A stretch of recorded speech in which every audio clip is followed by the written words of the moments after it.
आसमान में कितने तारे हैं। बीरबल राजा अकबर के बहुत नज़दीकी थे। वह अपने बहुत सारे निर्णय बीरबल की चालाकी और बुद्धिमानी के बल पर सभा में लेते थे।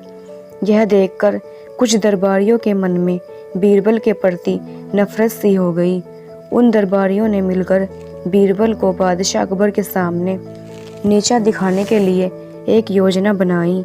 एक दिन भरी सभा में उन दरबारियों ने अकबर के समक्ष कहा कि अगर बीरबल हमारे 3 सवालों का जवाब दे देंगे तो हम मान जाएंगे कि बीरबल बुद्धिमान है। यह सुनते ही अकबर ने तुरंत बीरबल से कहा, अगर तुम इन सवालों के जवाब नहीं दे पाओगे तो तुम्हें अपने मुख्यमंत्री के पद को त्यागना पड़ेगा। पहले सवाल के जवाब के लिए बीरबल एक घने बालों वाले भेड़ को घर ले आए और कहने लगे कि जितने बाल इस भेड़ के शरीर में हैं, उतने ही तारे आसमान में हैं। अगर मेरे दरबारी इस भेड़ के सभी बाल गिनना चाहें तो गिन सकते हैं।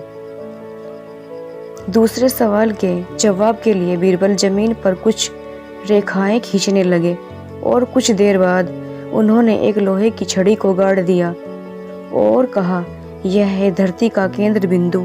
अगर मेरे दरबारी दोस्त मापना चाहते हैं तो माप सकते हैं।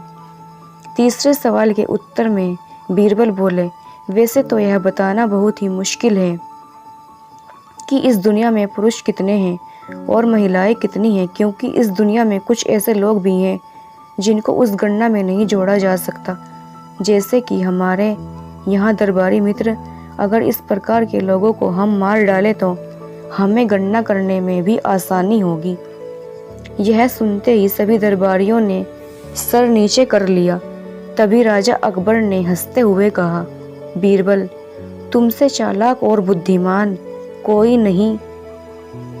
कहानी से शिक्षा, सफलता प्राप्त करने का कोई ना कोई रास्ता जरूर होता है। बस अपनी बातों को दूसरे के सामने जरूर रखें।